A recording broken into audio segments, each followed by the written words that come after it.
to order in person and via Zoom Tuesday, June 27th, 4 p.m.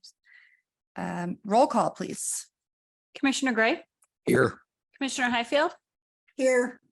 Commissioner Kesenick. Here. Commissioner Councilmember Schultz, Here. Manager Houseman, Here. Engineer Selly. Here.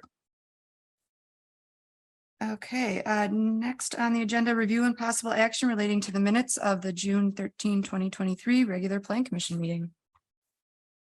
I move approval of the minutes from the June 13th, 2023 regular Plan Commission meeting. I will second. Okay, we have a motion and a second. Any questions, comments from the Plan Commission? Okay, all those in favor, please signify by saying aye. Aye.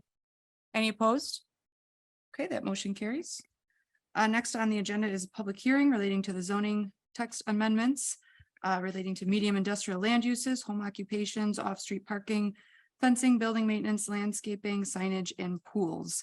I will have Jed Drager come and present these so the public has some information before we open the public hearing. Good afternoon. Hi, yep, so we have a list of a whole bunch of zoning amendment for the text changes. Most of these were developed over time using our zoning ordinances, finding typos, some contradictions in there, clarifying language that may have been not very easy to understand. Also coming across some projects where unintentionally the code prohibited some things from happening. And so some of these were with my predecessor, Ben Rohr, who's also helps out with these, and then myself going through these and the rest of the staff, pretty much putting together a large list of these and trying to work together and figure out the best way to clean this up. So I have a whole list of them. If you don't mind, I'm going to go through those and kind of talk about what each one of those is pertaining to. Section 1 is just a typo, just changing that up. Section 2 or number 2, section 150222. Right in there, we have that multi-unit housing would have to have the garage 2 feet behind the principal structure. But in a multi-story structure, especially with ones that we're talking about doing in the city in the near future, that wouldn't allow for that underground parking to happen. So we thought that would be a better change to do just in those larger housing zoning districts, not in the single family. Number 3, that's clearing up language. The part we're striking there says residential uses should not become a majority ground floor use, but in the allowed uses, it does have residential being allowed on the first floor. So we're cleaning that up. Number 4, land uses, medium industrial was omitted from that section. And so we're just putting that back in to provide further clarity for the land uses allowed in medium industrial. Then just pretty much cleans that all up, going all the way through that whole next page. Just adding that in so that somebody looking for medium industrial would be able to find their specific answer rather than trying to interpret the difference between light industrial and heavy industrial going through there. Moving on, number 5. So this one, home occupation accessory land uses. Right now, if you have a home occupation permit, you are allowed to use your home occupation vehicle, of course, but there is no limitation to the number of those vehicles. And that's in a couple areas in the city that has arisen as a problem. And I think this pretty much clarifies what the zoning ordinances are looking for in a home-based business, which is required to not have any outside impact and to show itself that it's there. And when a business has 3 or 4 business vehicles parked outside, that's definitely showing an impact on the neighborhood. All right, so number 6, this is also clarification. So number 6 actually comes up in number 7 as well below, where we have a required hard surface for parking and driving surfaces.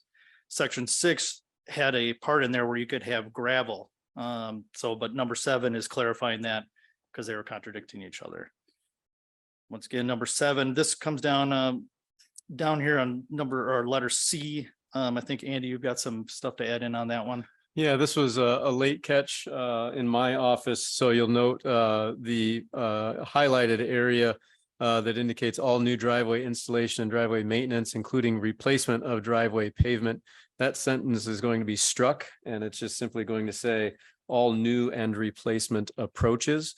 The reason for this item C in the original document was when people replace their driveway approach, that's the part that's within the city right of way. Whether they have sidewalk there or not, we require the approach to have the sidewalk formed in there.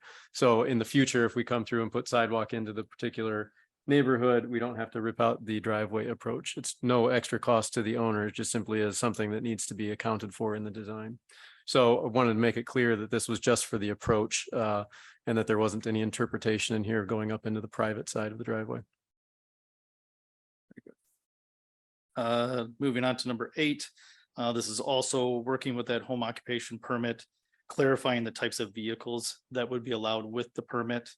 A lot of these that are saying that they are not allowed for on residential land uses are large vehicles.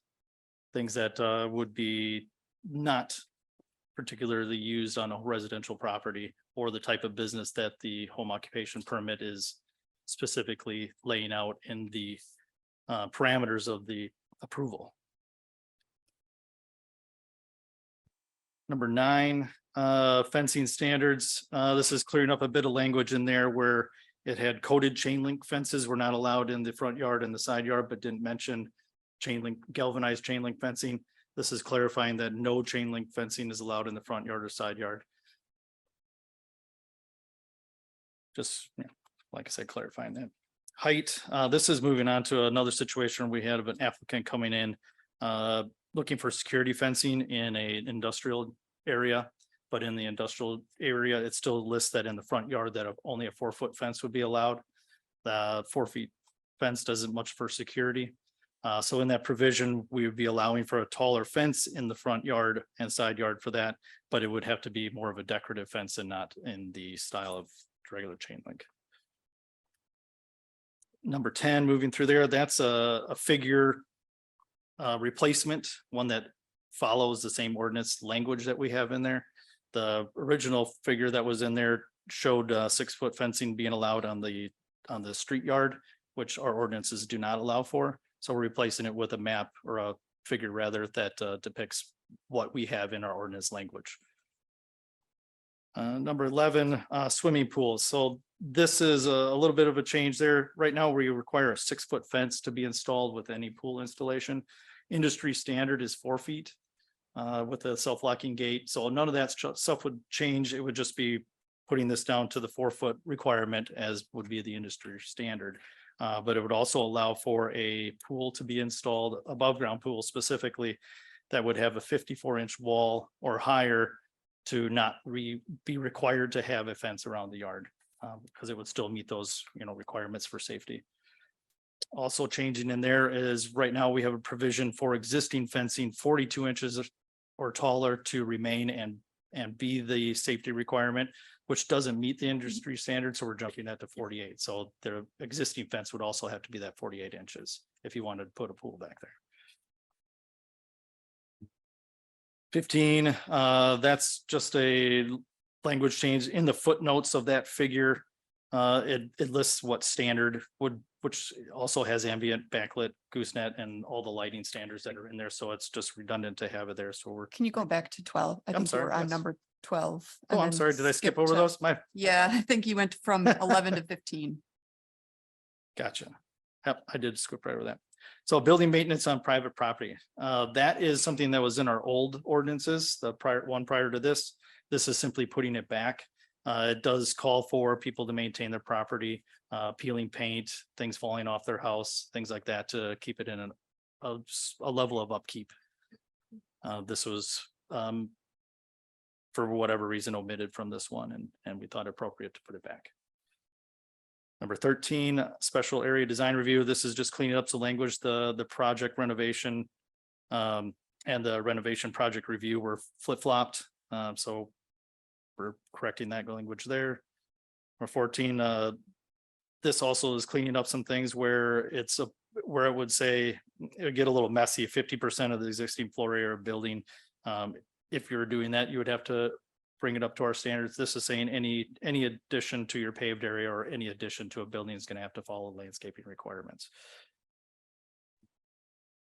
And, 15.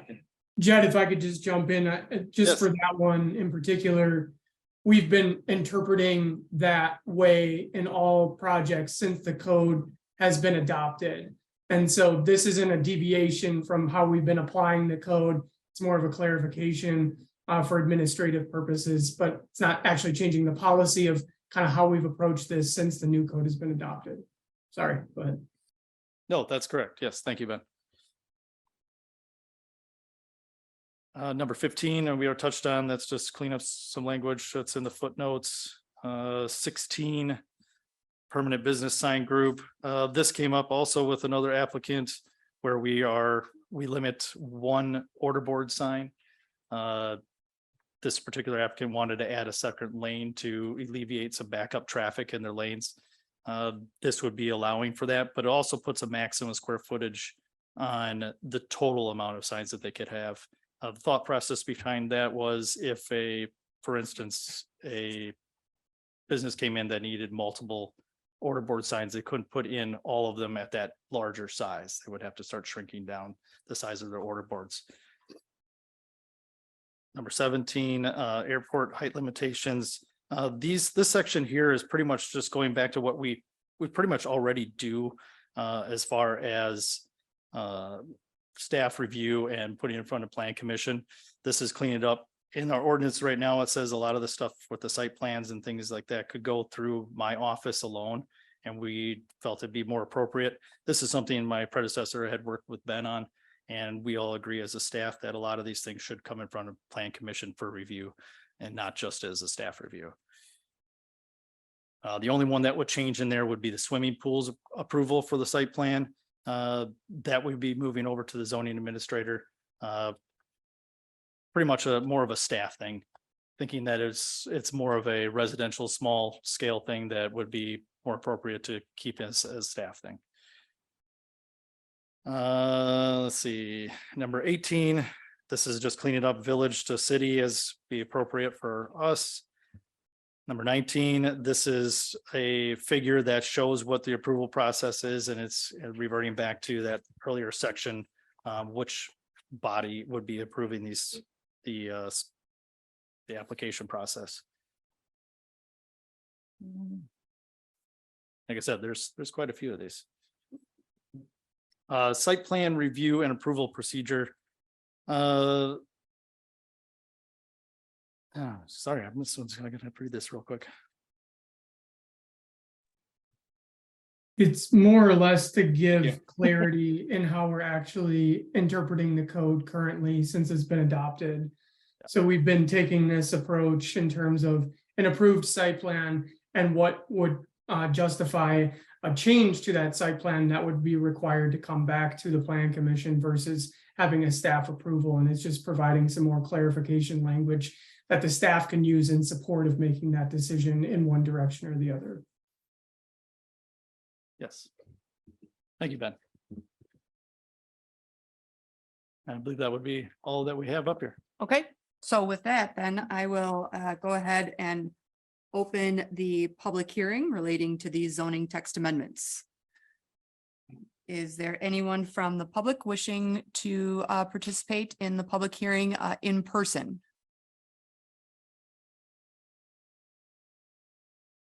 Is there anybody on the Zoom wishing to participate in the public hearing?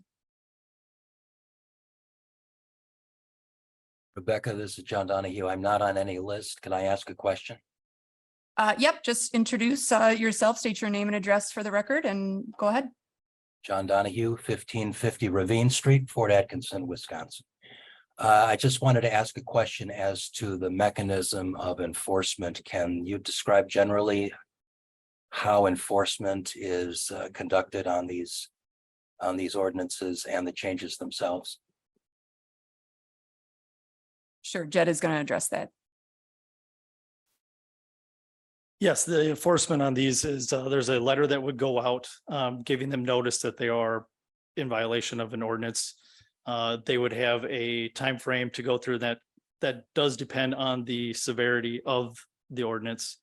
And at that point, they do get a second letter at times. It does, and then that is giving them a time period to fix or come into compliance. And at that time, we are allowed to issue citations through the police department. Thank you. Okay, I will do a second call for anybody wishing to speak during the public hearing in person or via Zoom. This is a third and final call for anyone wishing to speak during the public hearing in person or via Zoom. Okay, hearing none, the public hearing is now closed. So the next item on the agenda is review and possible recommendation to the city council relating to these zoning text amendments. So now is the time where the plan commission can ask questions and comments, etc. Is there anybody on the plan commission with questions about these zoning text amendments? Yeah, I've got two questions. The first one is regarding section 2. Maybe just to clarify my understanding.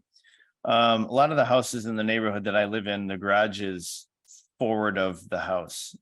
So when they're talking about an attached garage, saying that the setback could be equal with the house. Based on the houses I'm seeing being built around the Ramesh and Montclair area, like all the garages are forward of the front of the house. Are we saying that that's not allowed, or? No, this is excluding the residential neighborhoods like that. Oh, okay. No, we are saying that that is not allowed, that you can't have a garage forward of the house. Correct, Jed? Don't, we have limitations on how forward the garage can be. But this is excluding the SR2, SR3, SR5 and Oh, SR7. gotcha.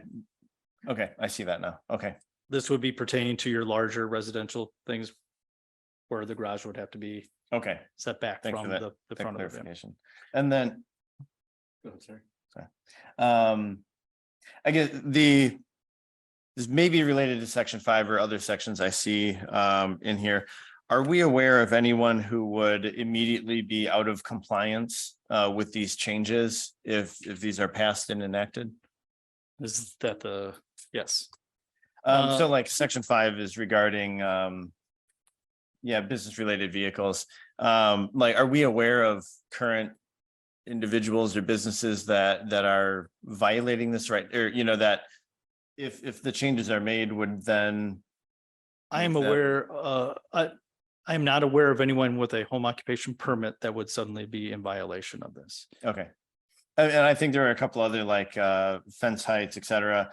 Are we aware of anyone whether it outside of just occupational vehicles, but anything else under these changes that would any houses or property owners would immediately become out of compliance? Most of these, when they're pre-existing, there's no, you can't go backwards and. Okay, and like grandfathered in? Correct. Okay, Once these things would come into play if they replace them.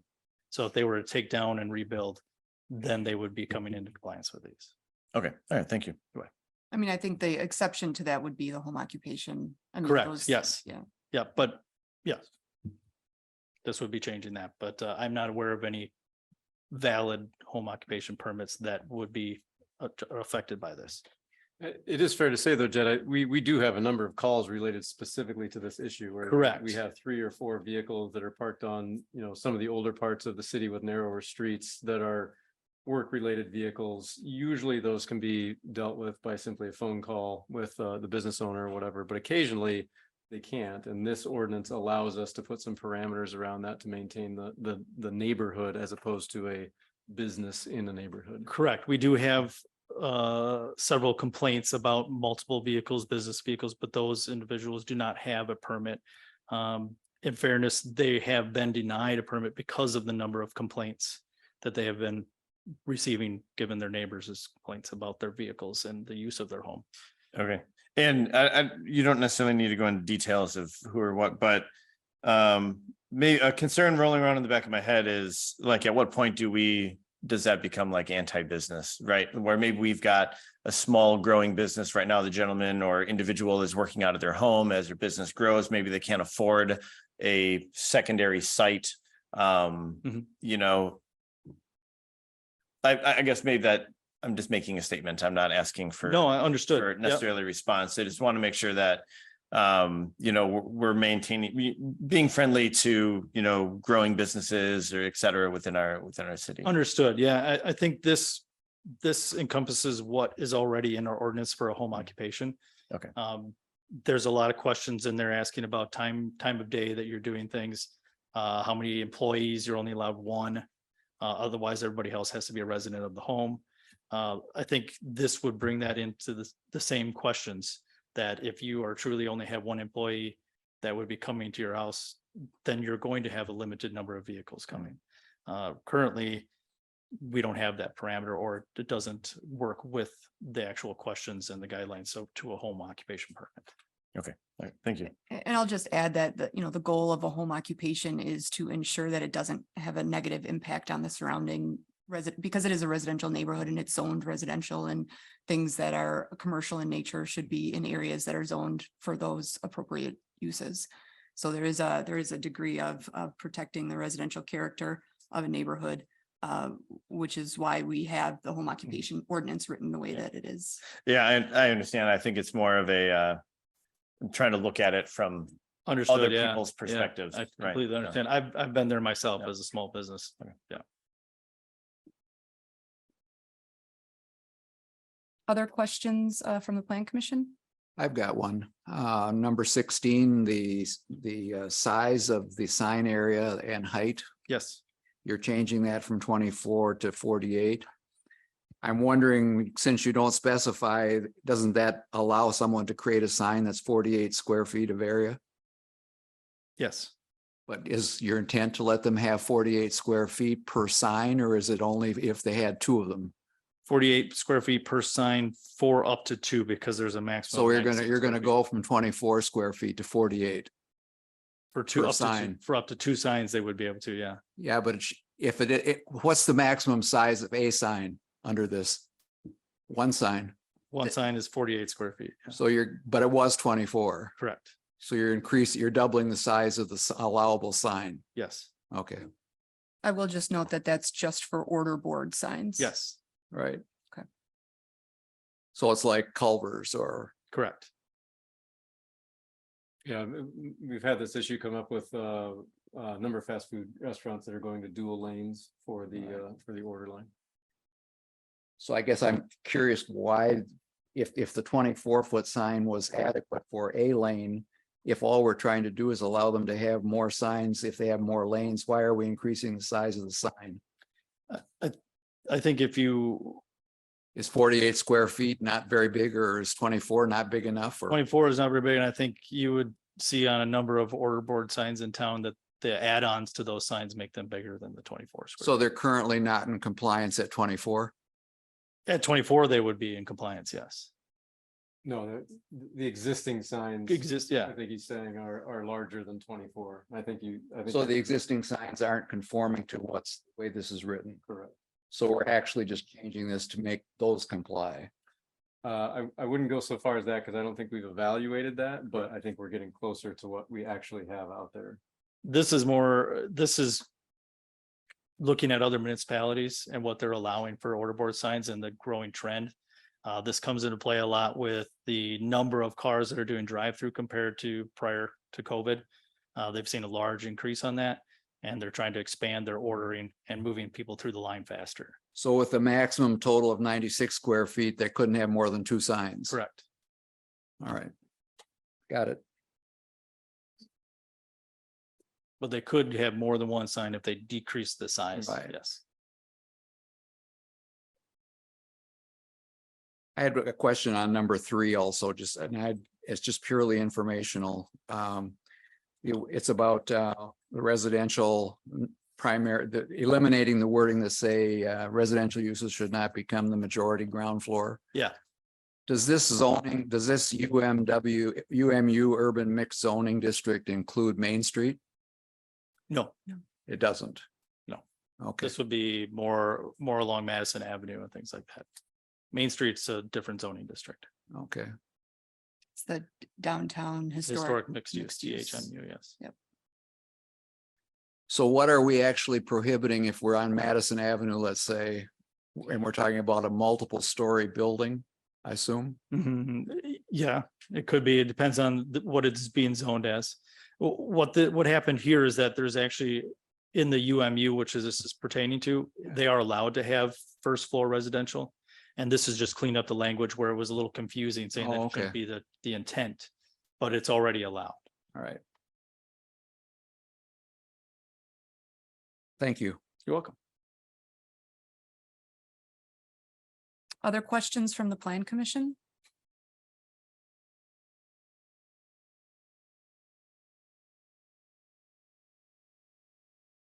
If there are not questions, then we would ask that the Plan Commission recommend City Council approval of these zoning text amendments.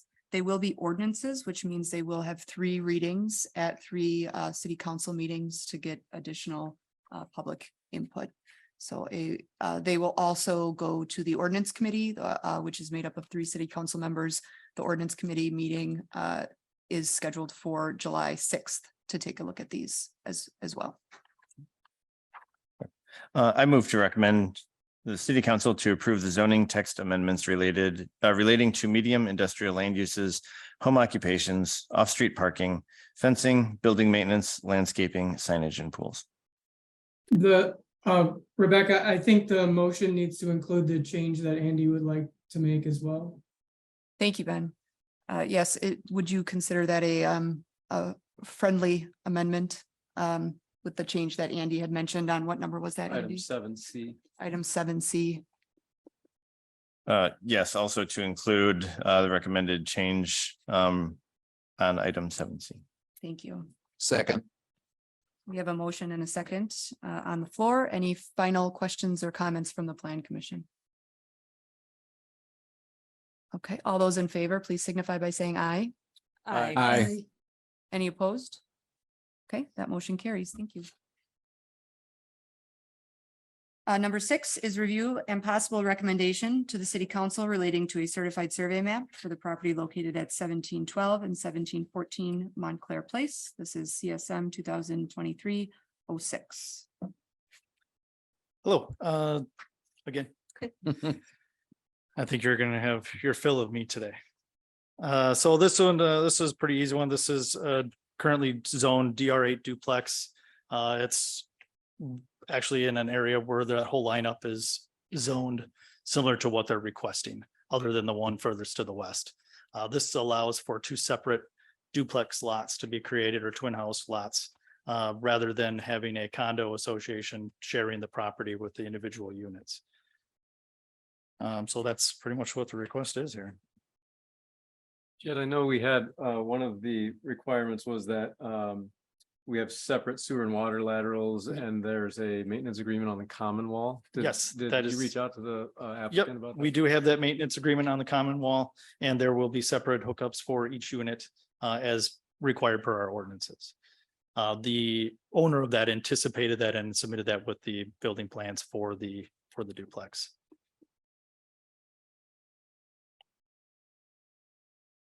Any questions or comments from the Plan Commission? on Would this? we need to include that in a motion as like subject to the conditions as? Yeah, and actually what we would recommend is approval, to recommend that the City Council approve the CSM subject to the conditions outlined in the staff report.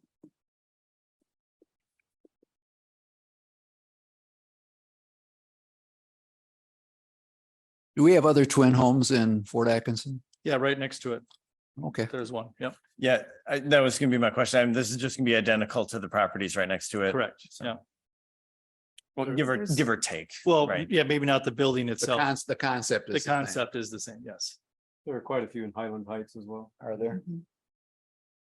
It's a very, desirable design. So the individual owns their lot and the premises on that lot, just as if it were a standalone residential house. Correct, yep, they just share that wall and per the agreement.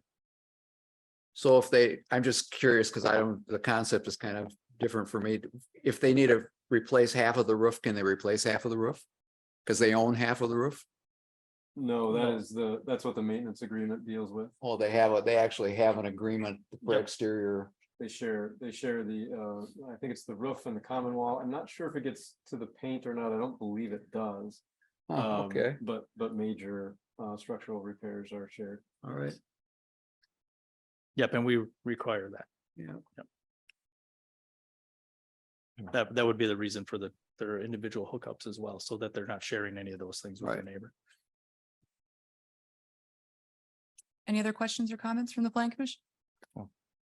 No, I move to approve the certified survey map for the property located at 1712 and 1714 Montclair Place. I'll second. Can we just, can I just note that is a recommendation for the city council to approve?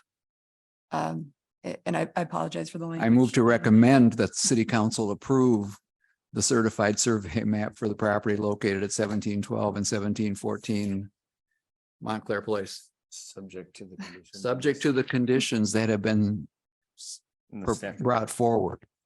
Thank you. I second. And there's a second. Thank you very much. Motion and a second on the floor. Any discussion or final comments from the plan commission on the matter? Okay, all those in favor, please signify by saying aye. Aye. Any opposed? Okay, that motion carries. And moving on to number 7 is review and possible recommendation to the city council relating to a certified survey map for the property located at 624 and 704 Sherman Avenue East. This is CSM 2023-07. All right, once again, so this was a application brought forward to me by the property owner. He owns both properties, Terry Duke. He's actually in the audience in the back there.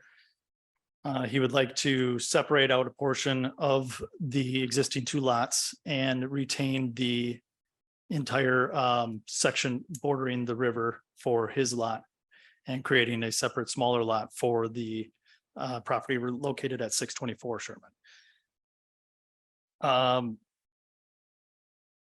In doing this, obviously, there's a review where we check through the current zoning and make sure that all the property square footage, boundary lines, setbacks, depth, width, and all those things meet the current zoning. And actually, in the original CSM, it did not have the width that was desired for the SR2, and that was changed and brought up to where now we have 2 conforming lots rather than one that was a non-conforming lot and one that was. It is increasing one quite a bit, but it is not alone. There's another one just a few houses to the west that is similar to this. So the 91.74 feet is, That is going to be Gonna be adjusted changed. to 100. Yep, and we already have that changed. CSM just came in a little bit late. Okay. We wanted to give you something to look at, but at the same time, we didn't have the one that was the fine or the yeah, Fine. because I thought 100 was the Yep. minimum. it is. You are correct. So the change just moves that lot line further into the larger lot Yep, about 8 feet to get it to the 100 required minimum for that zoning. and doesn't change the depth. No, the depth that is shown stays the same. Yep.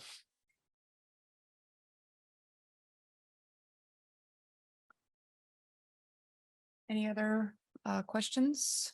Yeah, I would like to point out that the homeowner voluntarily did that so that the neighbor, in the event that if the garage need to be replaced, could replace it. Currently, as it stands where the boundaries are, they would not be able to because they're too close to the lot line.